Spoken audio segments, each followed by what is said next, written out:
I just recorded like 15 minutes of podcast, and then I foolishly was having issues with the recording and the audio. So you know what? I'm just restarting. I'm restarting, baby.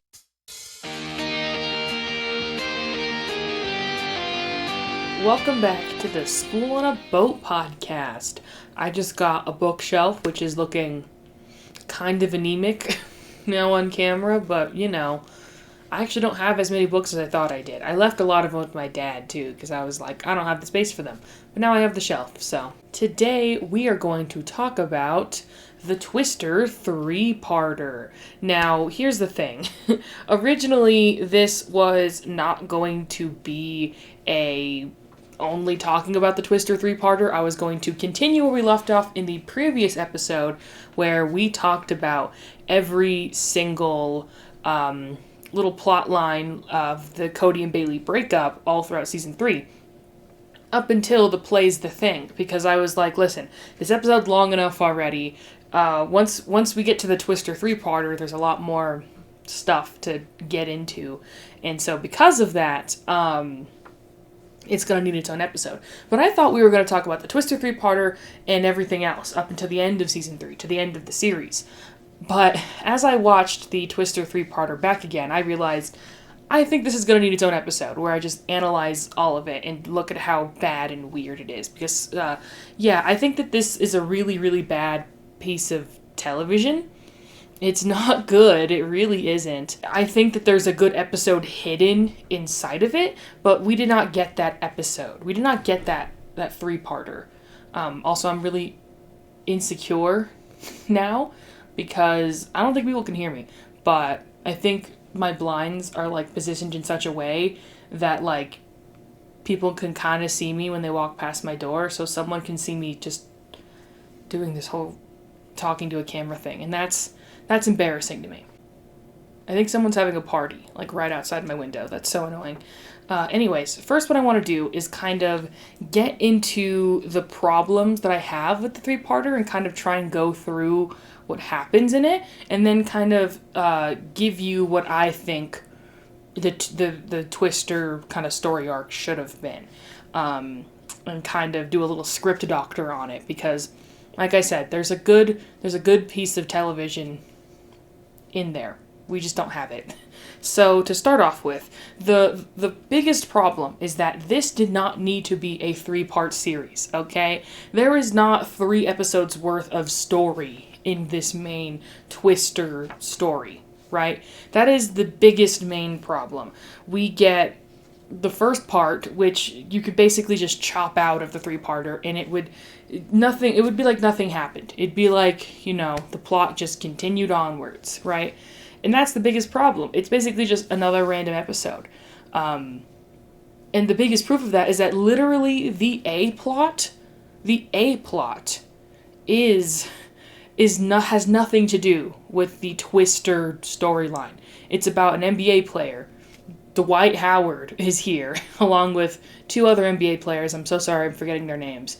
They're in this episode. So yeah, the A-plot is that Dwight Howard is apparently Mr. Mosby's little brother, because the joke is that, haha, because he's bigger than him. He's a literal basketball player.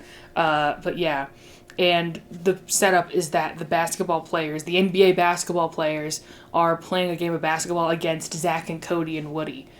Because Zach really wants to get Maya a good 3-month anniversary gift, but he has no money. So he wanted to take her to a fancy restaurant for their anniversary, but like I said, he doesn't have the money, so he's trying to win like a free day pass to this fancy restaurant on the boat for the 2 of them. Famously, the NBA players get really mad at Mr. Mosby being really snippy because, you know, that's his thing, right? He's like, you have to beat them. I have to beat Zach, right? That's like their little dynamic. It's fun.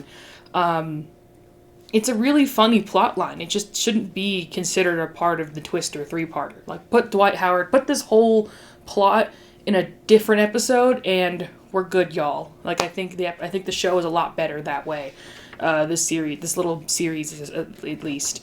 And the NBA players end up throwing the game. They end up, you know, purposefully losing because they want to stick it to Mr. Mosby. But then it all amounts to nothing because Mr. Mosby gives him a pass to like the restaurant and it expires that day. And because they didn't cast Zoe Deutch for this episode, it's like, well, Maya's gone. She won't be back for another week. It messes up with the timeline, as always. Like I said, can't get into timeline right now. Maybe one day I'll get into the timeline. But they say that it's semester break, that everyone's on semester break right now, and that just makes no sense to me, to a certain degree, because the breakup in Paris apparently was in December, because I did the research. I looked it up, and apparently their anniversary is in December. I don't know. And so this is a year later? Because I'm assuming semester break means in between winter and spring semester. It's possible. It's very possible that it's a year later. Although you would think December in Kansas would look differently. I don't think that's Twister season. But you know what? Like I said, we can't get into the timeline. Maybe one day we can try and decode that. But I don't have the time or energy, especially time, these days. So, yeah. But anyways, that's the A-plot. You're probably wondering, what does that have to do with Twisters? It has nothing to do with Twisters. It's so annoying. It's like, that's the first issue, is that a lot of the three-parter just has a bunch of what I would call filler. If it wasn't trying to convince me that this is a big epic plot line about Twisters and Kansas and Cody and Bailey, will they, won't they, then this episode is, this plot line is perfectly fine. But since that is what we're being advertised as the three-parter being about, this sucks eggs. So I just wish it was in a different episode. So the actual Twister moment of the episode is, the episode begins with Bailey and London getting in a fight. And Bailey is upset because she wants to go back to Kettle Corn, Kansas for her grandmother's 90th birthday, but her parents don't have enough money to get a ticket to send her there. Which also brings up questions of how does this boat work? Because they've gone to a bunch of different continents, around the world. But yeah, like, how does this boat work? I'm assuming most cruise ships have, like, a route that they just go, like, back and forth between. Is this boat, like, when they're not doing, like, area-specific, like, plot lines, is it just, like, going up and down? Is it just going to, like, Martha's Vineyard and then going down to Florida, just back and forth or whatever? Like, what is this? Where is this? I'm assuming it's in America. On the United States specifically, like, it's it's docked in North America right now, because that's the only way it makes sense to, like, get a flight to Kettle Corn, Kansas, is if they're at least in the same continent as that state, right? Again, another thing to question one day, but not right now, I guess. So, also, it does make sense why, to a certain degree, it makes sense why Bailey would not be able to go back. Like, her parents wouldn't be able to afford a plane ticket. Because earlier in the season, so, like, I guess you would say earlier in the year, just like a few months prior, Debbie Ryan was not in 2 episodes. I think it was only 2. I think I said 3 in the previous podcast episode, but I was wrong. I think it's only 2. Yeah, I think it's only 2. And the excuse they used was that she had to go back home for something. I think they said their tractor broke or something, so they needed her to come back and help fix it. So it's like they already paid for 1 plane ticket, and that was used up. So they don't have another. So you can see why. So Bailey's like, I wanted to go for this, but this was an emergency, so I had to go earlier, right? That makes sense. Well, London says, hey, I'll take you for free to go to your grandmother's birthday party, because London's original goal is to leave her there, is to just drop her off and ditch her, not take her back to the boat. Character development, never heard of her. This is another problem I have, but I'll get more into it later. So, London tells everyone, hey, Bailey's moving back to Kettle Corn, Kansas, and then takes her to the birthday party. So this is what Cody hears from Zach. Zach is like, yeah, Bailey moved back to Kettle Corn, Kansas. That's what London told me, at least, right? Classic miscommunication situation, right? So Cody's moping about Bailey the entire episode, like in the background while they're trying to play basketball. And then Dwight Howard tells him, how about you just call her and tell her how you feel? So he does. And the entirety of the point to this episode is so stupid. So the actual Twister plotline, this is all that happens, right? Bailey and London go on her blouse blimp, because that's a joke, right? That, like, she has so many clothes that they have all of these receptacles just, like, holding her clothes, following the ship at all times. So they go in her blouse blimp, and it gets destroyed immediately. So they're driving through cornfields in Kansas, a very relatable experience for an average American to a certain degree. And she doesn't get gas, because London is London. She's stupid, right? So they don't get gas. So they run out of gas, and Bailey is like, "We're the corn goblin," and so she pretends to go get gas when she actually dresses as a corn goblin and scares London just to prove a point to her. But then they get attacked by a real corn goblin. No, it was just a scarecrow hitting the car because it got windy, because a twister's going to happen in a couple of hours. But, like, that's how the episode ends. It ends on that stupid cliffhanger of, like, oh my gosh, they're getting attacked by a corn goblin? When it's like, no. Of course they're not. But it's almost like they predicted, like, streaming service annoying, like, click to the next episode. Because so many streaming service TV shows do that kind of thing nowadays.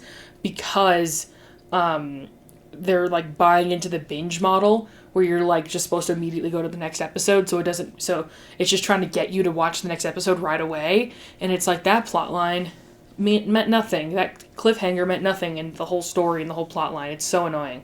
I find them incredibly annoying and frustrating, personally. Both episodes have cliffhangers, and they mean nothing. It's so annoying. But, of course, when the corn goblin attacks them, that's exactly when Cody decides to call to tell her his feelings to Bailey. And she's like, oh my gosh, help, we're dying.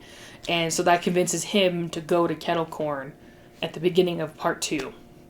So part 1 doesn't need to even really exist, because the whole actual twister thing is actually, like, the B plot of the episode, which is insane. Like, that is absolutely insane.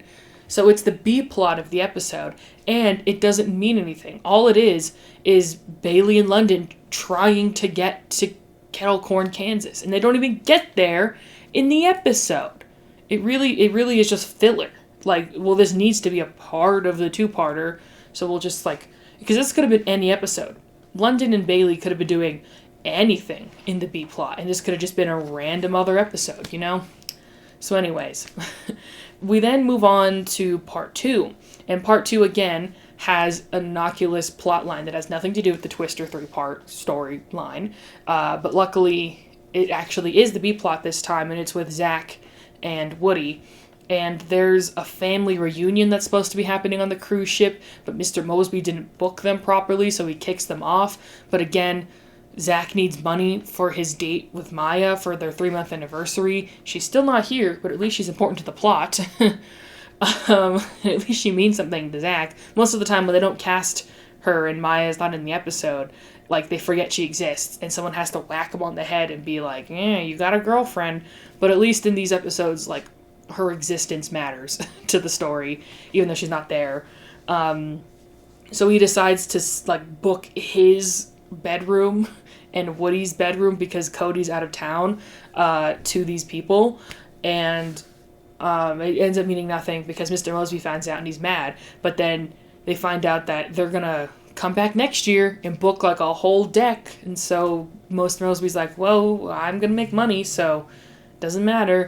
The B plot means nothing. Again, it maybe would have been fine if it was in a different episode, but also it's just like a hunk, just like an entire slab of fat phobic jokes. Like, that's the whole point of this plot line almost, was just to make fun of fat people. So, you know, whatever.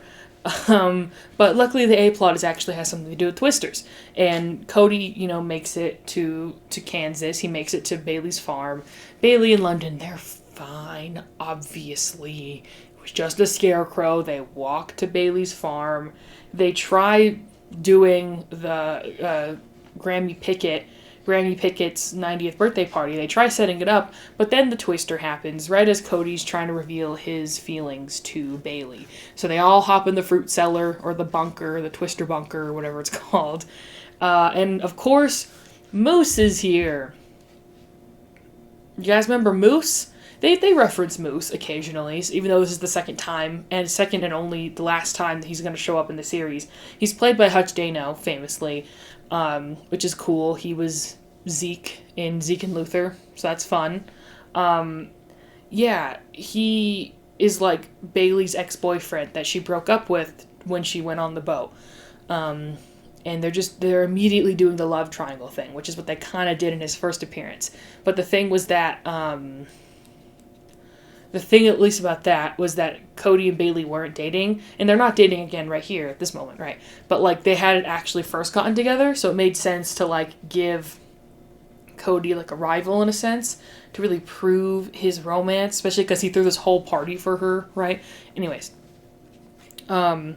and they reference that episode later on, or I guess earlier on in the season technically, because we're near the end of the season. But like later on from that episode, they reference it when Zach is trying to get Maya. But anyways,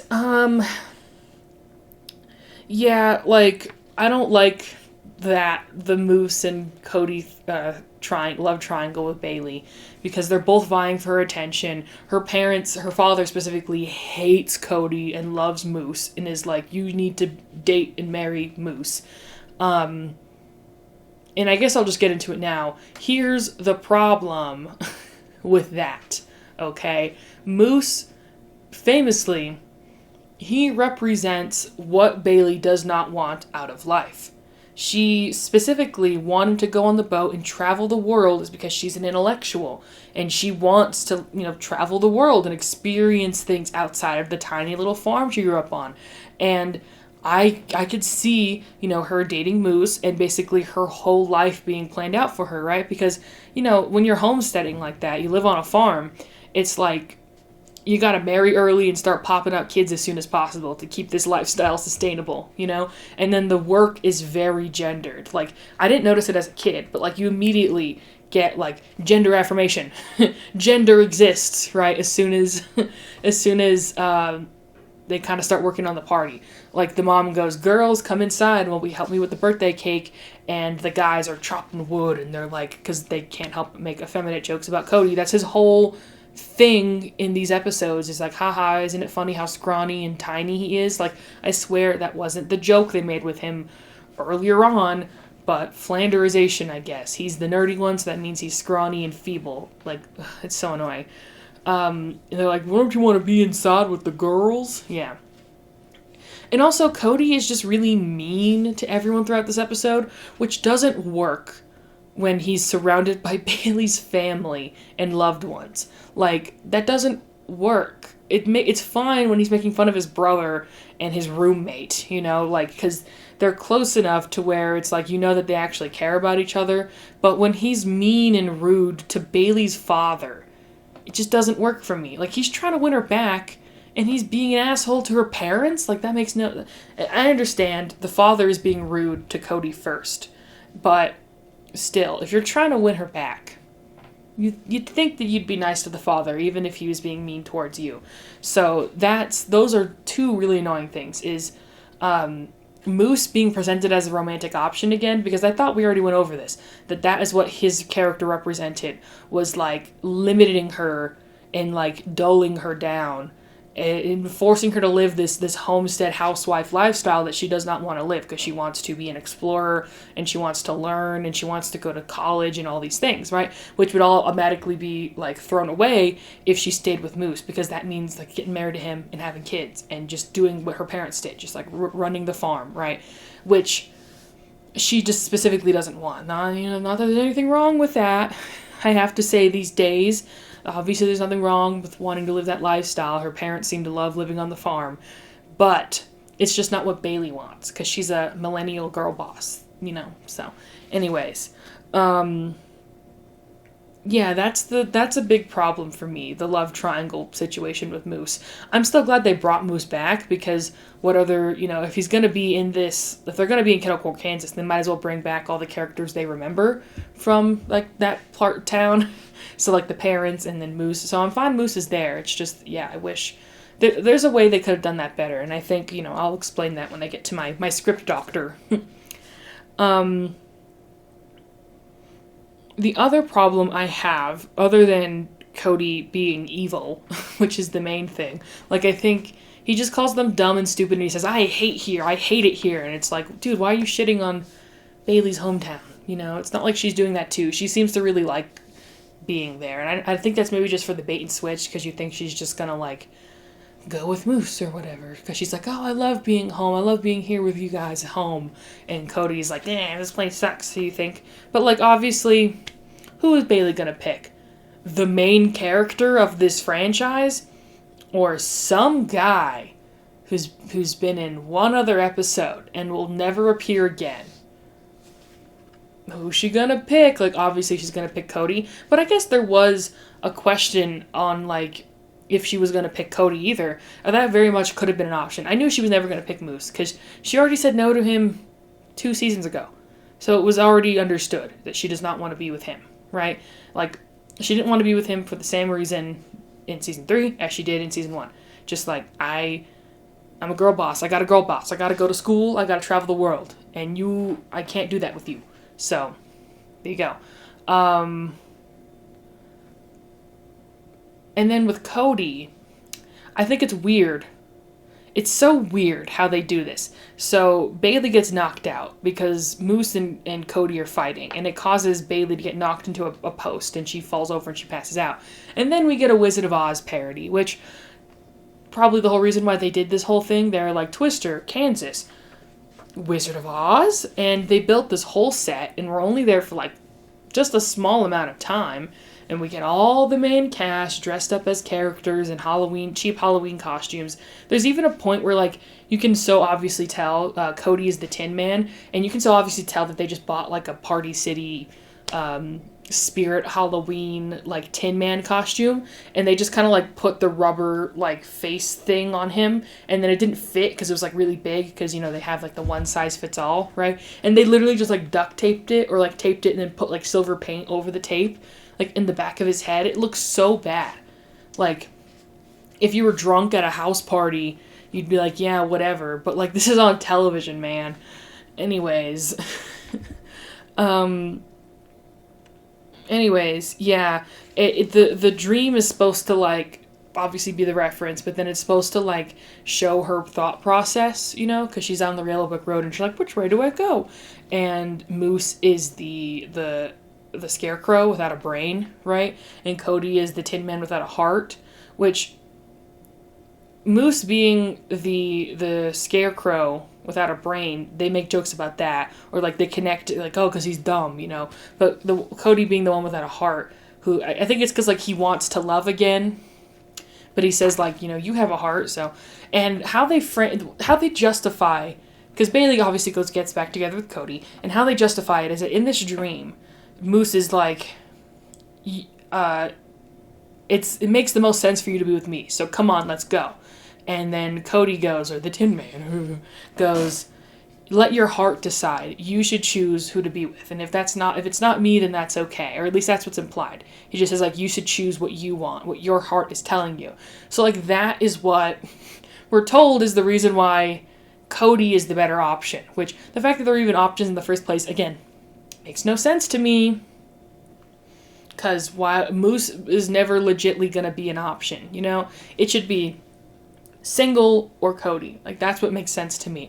And Moose can maybe represent, like, going back home, you know, staying at home, the comfort. Because he does say, like, I will provide you, like, comfort and security, right? Because that's what being home is. And that's, you know, technically, yeah, like, that's what he would supply. Because, you know, it would guarantee, like, a safe, regular life for her, right? On the homesteading, you know, on the farm, right?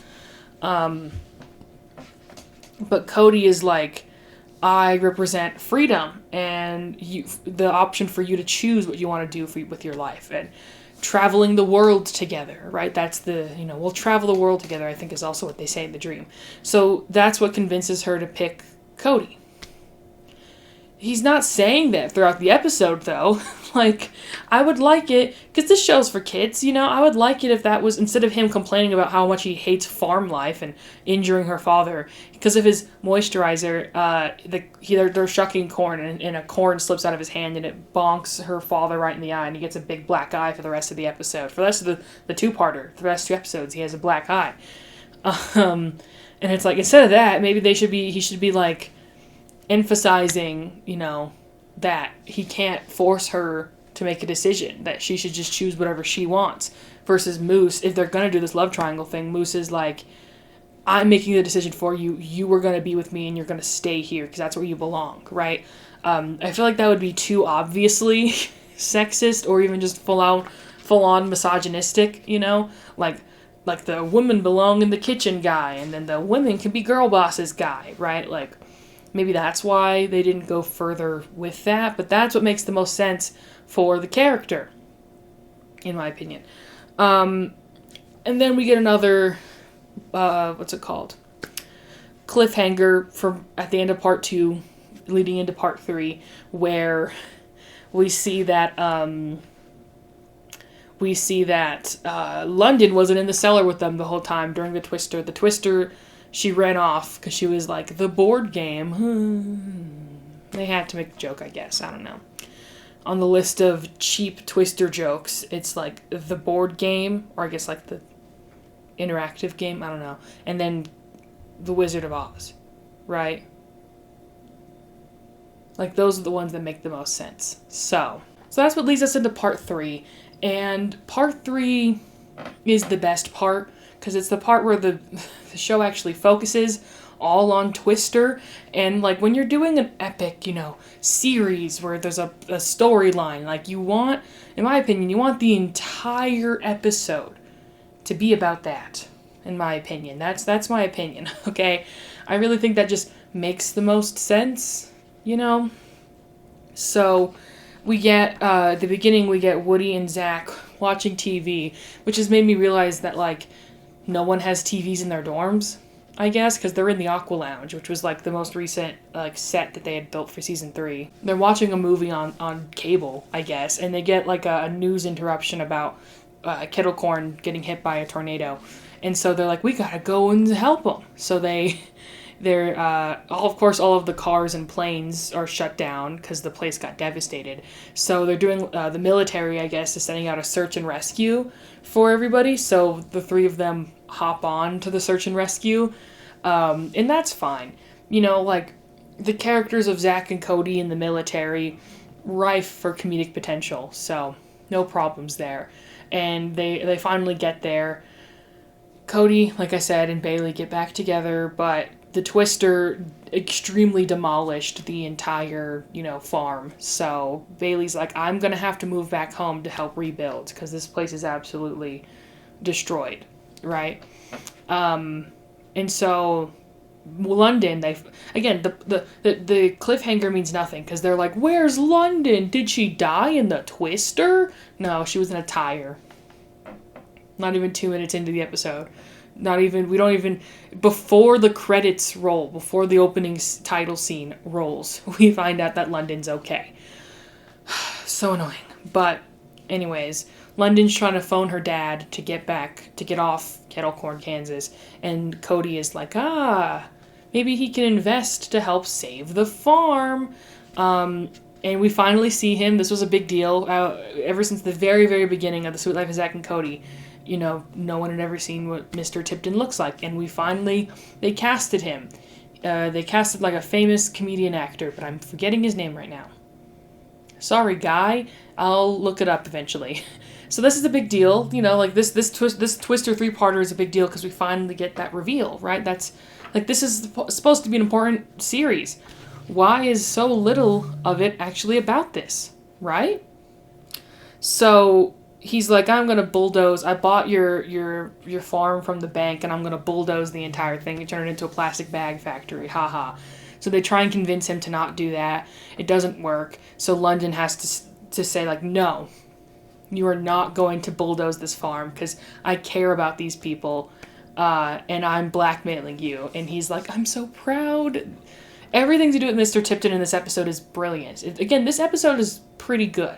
It's decent. They're doing everything good. Just part 3 of 3, it's like, damn. Only you 2 swings and 2 misses, 3 swings and 2 misses, I guess is what I should say. That's pretty rough. And yeah, yay, Cody and Bailey are back together, yay. And then in like the at the end of the episode stinger, while they're showing the credits, they finally remember to wrap up Zach's kind of maybe plot line that he was trying to do about trying to get an anniversary gift for Maya, right? Granny Pickett, how they just kind of like wrap up everything real quick. Because at the end of the episode, Bailey's like, yay, Mr. Tipton bought the farm, not really, not metaphorically, like literally bought the farm, and then give it back to them, but that still doesn't fix the farm.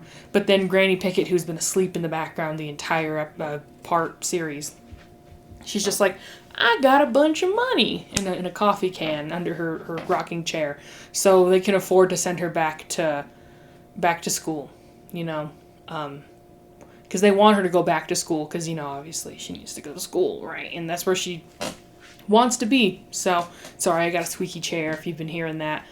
But at the very end, Granny Pickett, because Zach is like, I don't have an anniversary gift. She's like, come here, here's this antique necklace, like, image locket that has been in our family for multiple generations. Here you go, Cody. And Zach is like, thanks, Granny, and just goes with it. That's so funny to me, okay? I know it's horrible, but that's, like, so on brand for Zach, and that's kind of, like, the only time this whole season and ever again that they're gonna do, like, a twins, switch-up thing, because she's really old. She can barely see, so, like, it makes sense that she would confuse the two, or, like, didn't even realize that Cody maybe had a twin. So, I think that's really funny. And I think that's a good conclusion. I wish it was more, like, maybe involved in the plot a little bit. Like, it wasn't just, like, at the end of the episode stinger that you could have possibly missed when going to the bathroom or getting another juice box, because it shows in certain cable networks, like, it'll show in the corner while they're showing, like, something else, right? Because it's, like, while the credits are rolling. Anyways, that's the Twister 3-parter. It's pretty shit, not gonna lie. It's very shit, okay? So now let me fix this real quick. I want to get into my personal script doctor, how I would fix this, because I think there's a very easy and quick fix to this, okay? First of all, first things first, make it a 2-parter, okay? If you had more plot, maybe you could be a 3-parter. But with what the story arc is right now, it only deserves 2 episodes, okay? The first episode literally has nothing to do with anything. Yeah, sure, 2 of our characters are trying to get to Kettle Corn, Kansas, but if the whole point of the episode is Kettle Corn, Kansas, then you failed. It doesn't matter. Just get rid of it. Chop it out. Make it the Dwight Howard NBA episode, and have London and Bailey doing something else, learning to knit. Have London and Bailey join a sewing circle. Do something else, Do y'all like my knitted, crocheted blanket, by the way? My cousin made it for me as a birthday gift. My birthday isn't for months from now, but I got it. It's beautiful, isn't it? Handmade! So I think the premise of London trying to get rid of Bailey so she finally doesn't have a roommate anymore is a fine plot line, okay? I think that works, but I think you should make the emotional core of London, like, realizing that she actually does like Bailey should be more important to the story, because that is how the story is going to get concluded, with London deciding at the end of the episode that I care about my friendship with Bailey more than my personal comfort and just ignoring the fact that my father is doing this, right? So their friendship needs to be important to the episode, in my opinion, okay? So having that be the setup, because in my opinion, how I see London as a character, because it'd be like, well, why is she still doing this? They've been living with each other for literal years now. You'd think that she would actually like her and be her friend by now, right? Well, I'm of the opinion that if London's, like, succeeded in this plan, she actually did dump Bailey off on her farm and then just ditched her, she would regret it and go back and be like, sorry, and bring her back to the boat. Like, that's my opinion of like, what she would do. But, because I think she does value friendship, and she thinks friendship and loyalty are big deals, but those are, like, new concepts to her. They're not really things she has absorbed as much as, like, my own self-worth and my own self-preservation, right? Because why does she need to care about stuff like loyalty and friendship when she can literally buy and own everything, right? And it's because of her emotional core. So, like, that's in my opinion, that's where that happens. right? So anyways, this is how part 1 of 2, and it's not going to be a typo, it's going to be Twister part 1 of 2, aka Cody and Bailey off deck. No typos, Disney, or unless that means something. Let me know in the comments if that means anything, okay? So, yeah, London decides to take Bailey to Kettlecorn, and secretly leave her. I have notes, by the way, if you wonder what I've been looking at. I've been looking at this piece of paper, because I take physical notes. So, they get there. Like, after the credit sequence, after the opening title, they get there. Okay? We don't need to make a whole thing out of, oh, whoa, how are they gonna... They just get there, okay? London pays for them to fly first class. Alright? Okay. Anyway, so they get there, and London hates it. Now, I think what you need to do, writers, back in 2012 or whenever you wrote this episode, I think all of the jokes about how much Cody hates being on the farm and hates Bailey's family, replace that with London. Literally just replace London in that whole scene in the second episode of the original, thing. Because if Cody's trying to get Bailey back, why is he acting this way? He needs to be on his best behavior if he wants to get back with her, right? Don't y'all agree? So, yes, because of that. That's what I want, okay? The joke about, the corn slipping out of the hands and hitting the father in the eye. It doesn't need to be because of moisturizer, just because London doesn't know what to do and she doesn't like farm life, right? And I know this would be kind of retreading ground of, like, London doesn't like farming from that season 2 episode where London, they're in Thailand, I think, and they go to visit London's grandmother, and they find out London's grandmother is a rice farmer, and Bailey's, like, loving it there because, she's farm folk. Farm folk recognizes farm folk, and London is all upset because she's like, you're stealing my grandma, but then they resolve it, right? I know it's kind of retreading the same ground, but, like, this show is not afraid to do that. They don't care, so just do it again, the joke, what's one of the other jokes about how, there was a joke, earlier on as well, other than the corn one, but I blocked it out of my memory. Like, just reassign all of those jokes to London and let London deliver it in her kind of way instead of how Cody does, right? And then after that, okay, Moose shows up. Because I like Moose. I think he deserves to be in the episode, but I don't like him as a romantic rival to Cody because it doesn't make any sense. She already said no. It's done. Like, what other... The Twister hasn't happened yet. The farm is fine. So... what other reason would Bailey have to get back together with Moose? You know what I mean? Like, she's just here for the birthday party and that's it. And it can make sense that Moose is coming over for the birthday party and he didn't know that Bailey was going to be there because this was a last minute thing, right? And you can have it to where the parents, the father especially, love Moose, and they hate Cody. Like, that still works, but they could give Moose, like, something else. Just be a friend. Or maybe he could have a crush on London or something. I don't know. I usually don't like it when shows like this do that, but as long as London doesn't reciprocate any of it, it's fine. Because she's like 25, and they're all supposed to be like 17 or something. But anyways, I don't know if the show actually, if that's true or not, but to keep me sane, it has to be, okay? I can't let these characters change in age too much. I think it all works out that London is getting older. She hasn't frozen age and everyone else is getting older. Like, they haven't done that. It makes sense. So anyways. Yeah, I need Moose to be over Bailey in this episode for my mental sanity. Okay? So, after that, like, early on in the episode, because you're going to flip-flop back and forth between what the girls are doing and what the boys are doing, right? You have your A plot, your B plot. Your A plot is Bailey and London at the place. And then your B plot is Zach, Cody, Woody, and Mr. Mosby. Right? So, I would say Cody is moping over Bailey.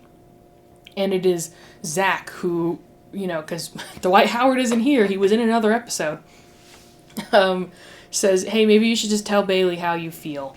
She moved back to Kettlecorn, Kansas, right? Call her and tell you how you feel. Well, as he does that, that's when the Twister happens. Wow! Right?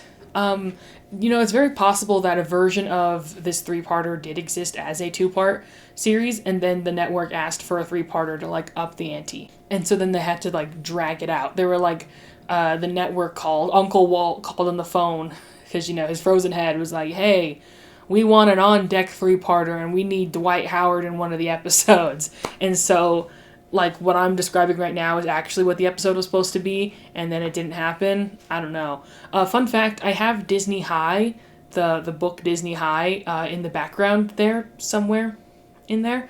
And I haven't actually read the Zack and Cody chapter yet. There's a whole chapter on the Sprouse twins, and I haven't read it yet because I've been wanting to read it for this podcast. So one day I will finish the chapter, and I will present my findings and my opinions on that chapter to y'all, because that's the perfect place for this, right? Wouldn't y'all agree? Anyways, yes, when Cody calls, that's when the twister happens. And again, that funny joke where Cody pushes everyone out of the way during the twister and jumps into the fruit cellar, like, and they're like, hey, this is his first twister. Like, just give that to London. Because London is selfish. That makes sense for her to do. You know what I mean? And so do that. Okay? Just do that, guys. Right? And so that's when Cody, that's like at the I guess this would be at the halfway point of the episode, or a little bit earlier than the halfway point. And then that's when they're like, well, we have to go and help them. All four of the guys are like, we have to go and help them. And then, the whole thing they did in part 3 where they end up joining the military, or they join a search and find, like, rescue team of military men. Because the plot line of, Zack and Cody in the military, again, like I said, rife for jokes. I think they did that actually again in The Sweet Life of Zack and Cody, but they're older now, and they've been Flanderized, so there's different little jokes you can make, It would work. And I think having 4 of them there, because originally it's just the 3 of them, right? It's Zack, Woody, and Mr. Mosby. I think just throwing Cody in there wouldn't disturb things too much. I don't think it would make it too much, So, just do that, okay? That makes sense. And so then after that, the boys get there after the twister is over, right? The twister is over. They reveal that the whole place is, this is near the end of the episode, okay? Because we had a lot of military jokes. We had the fruit cellar moment, right? We had some jokes about them in the fruit cellar. And then the twister is over. They come out, and the entire farm is destroyed, as always, right? And that is right when all the boys show up, and Cody is like, Bailey, you're okay. Marry me? Or date me, I mean, we don't have to get that serious. But he's like, yeah, I want to get back together with you. And she's like, I don't know if I can. My whole farm, my whole house, my hometown is destroyed. And in this kerfuffle, I think, is this where I want this to go? Yeah. In this kerfuffle, she gets knocked out. And then that's when you can do the Wizard of Oz. I'll let you keep the Wizard of Oz dream sequence, okay? Because, we're, like, still in, like, we're 2/3 of the way through the episode. So you can have your little Wizard of Oz sequence, and then, after that, she can wake up and decide that after the dream sequence, she can decide that she wants to pick Cody, right? And you can even still have Moose, like, you could keep that scene the exact same, where you can have Moose still be there being like, I represent safety and comfort, and Cody being like, I represent freedom and traveling the world, like, that could still be the same, even though Moose is not, like, a direct love interest rival, in my opinion. I think the scene would still work even if he's not actively like, pick me, and Cody's like, pick me. Like, I hated that when they're in the fruit cellar and he's like, you should pick me. No, you should pick me. Like, how is Cody representing freedom if he's like, don't pick him, pick me? Like, the whole point of the dream sequence is that Moose says, pick me, and Cody says, pick whoever you want, whatever is best for you. That's the whole point of why she picks him. So why doesn't he say that in the real world? God. I'm sorry. I'm so sorry. I didn't mean to get that overwhelmed. I didn't mean to get that upset. Anyways, in retrospect, I would probably still keep the Wizard of Oz dream sequence parody in the fruit cellar scene with just London instead in that specific scene. Maybe she accidentally throws a can of peaches at her head or something. I don't know. So then once they come out of the fruit cellar and they meet up with the boys who arrive just at that exact time, Bailey is willing to like openly embrace Cody. But then the episode dramatically ends with her saying, I'm going to have to stay on the farm. I can't go back to the boat. That can be where the cool, to be continued, ooh, like sound effect can happen and stuff. I think that would work so much better in my opinion. They're fine. Cody and Bailey get back together, but there still is the conflict of we can't actually be together because I need to stay here. And that's a good cliffhanger. That's a great cliffhanger. Maybe you can have London when they get out of the fruit cellar. They can have her being like trying to call Mr. Tipton, right? And so that's a good cliffhanger. Like, does she get in contact with her father? What's going to happen with Cody and Bailey? What's going to happen with the farm, right? Like, those are all great little sprinkles of stuff. And then you can just have Moose quietly exit from there. You can have him say, I need to go back to see my parents to see if they're okay, right? You can do that. And then he's gone. He's only in one episode of the 3-parter anyway, so that you could do that. And then that's where that's a good cliffhanger. That makes you go, what's going to happen next, right? So then part 2 of my script doctor would be a lot more of the same. It would be a lot more of the same. Part 3 of the original 3-parter is pretty good, so you can pretty much keep it as it was. You can have plenty of jokes where Zach and Woody are on a farm trying to help out but struggling, or not trying to help out at all. Like at the beginning when they see the news sequence, they're watching a zombie movie, and they bring that back in part 3 in a way that's really annoying. So you can have them being afraid of a zombie outbreak during the twister or whatever. Like have that be the little C-plot or whatever, the little runner gag in part 2, and then have, the rest of what was happening in part 3 continue happening, right?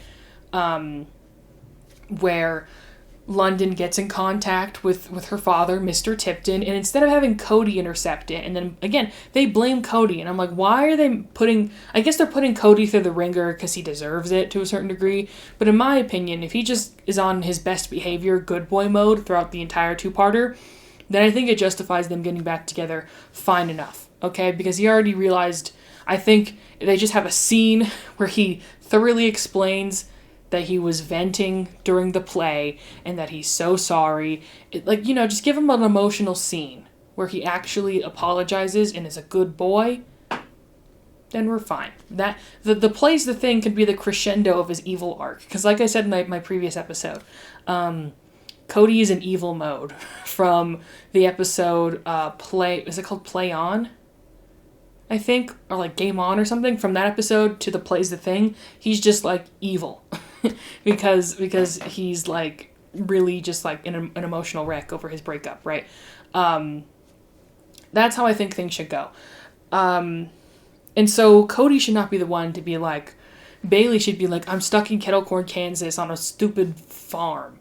Flat. Get me out of here. And so he shows up and he's like, I'm going to buy the farm and I'm going to, turn it into a plastic bag factory. Like all that stuff is perfectly fine. And then they do this thing where they say that like in the dirt, to convince him to give the farm back, they say, oh, in the dirt, there's a chemical disease that's going to give you this horrible, horrible disease. And so you should give the, farm back to, the folk. You're going to get riddled with lawsuits and you're going to get infected, right? Right, all that stuff. And then Zach and Woody, because they're obsessed with zombies in this episode, are like, zombies, and that ruins it, which is so stupid. It should just be like, there are cracks in their explanation, and he realizes it, Mr. Tipton realizes it, and he's like, I caught on to you guys. And then, throughout all of this, London can be like, no. And she can do exactly what she did in the final part and say, I care about these people, they're my family, even though they're gross and disgusting and I hate their way of life, and I've learned that I really hate their way of life by being here, but that still doesn't mean that you should get rid of their farm. right? Because I love them and I care about them. And she blacked him as her father, and her father was like, yes. Like, everything they did with Mr. Tipton was perfect. They don't need to change a single thing about Mr. Tipton and that whole plot line. That's a great way to conclude the story. Even Grammy Pickett pulling out a literal, like, MacGuffin, like, you know, unobtainium, like, fix the whole Deus Ex Machina plot line wad of cash is fine with me. All of that is fine. When they're actually, like, focused on Twister story, it works. It's just that the first 2 episodes can get squished into one, and it could just make so much more sense if that's what they did. And then I would be very happy, and I would say, this is a great thing. This is what an amazing piece of television. They were able to get Cody and Bailey back together. They were able to reveal Mr. Tipton. Like, yay. But no, that's not what we got. So, there we go. I guess that's all. I was not expecting, again, I knew this was going to be its own episode, but I thought maybe this was going to be a short one. But nope, looking at the time, we're around the same length I was in the first episode. So, I hope I made sense. Let me know if you agree with me. Let me know if you like the 3-parter as it is, and you like the fact that, like, they kind of sidestep away from the Twister plot, and you like storylines where that's the case, where they kind of where they have some characters doing other things. Like, you know, because everyone's opinions are valid. If you like this Twister 3-parter the way it is, then, you know, that's perfectly fine. Let me know. Yeah, share it with me. Let me know what you think about Cody and Bailey in this episode, because this episode, these 3-parter is really, like, Bailey centered. And remember how I said that, like, oh, Bailey, in my original video from, like, 2 years ago, I'm like, oh, Bailey gets no character development. She's just, like, generic girl character. Like, well, this 3-parter was, like, about her. She was basically the main character in this 3-parter. Yet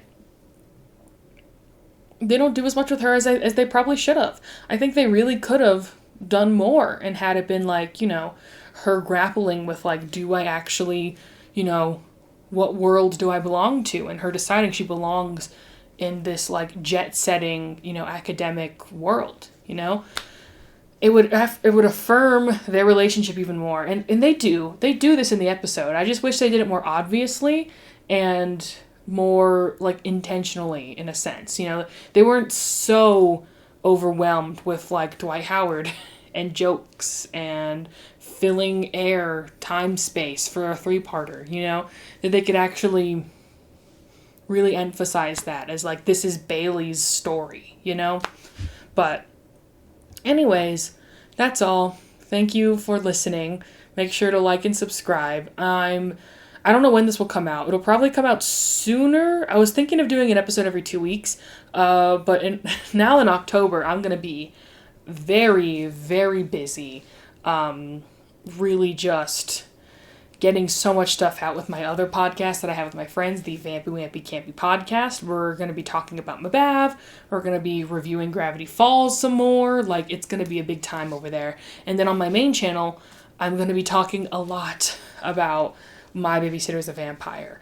So, because it's October, so it's spooky time, so it's a great time to talk about the show.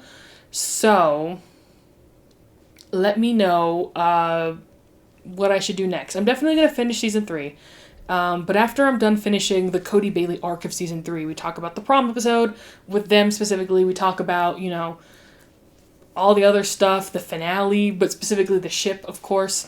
We'll get into other stuff. So, yeah, let me know what you want me to do after I finish the Cody-Bailey arc. I have plenty of ideas, but if there's something specifically people want to see from me first, then I'll prioritize that. So, yes, thank you for listening. Like I said, my voice is out. My camera's gonna die. I'll see you next time. Bye-bye.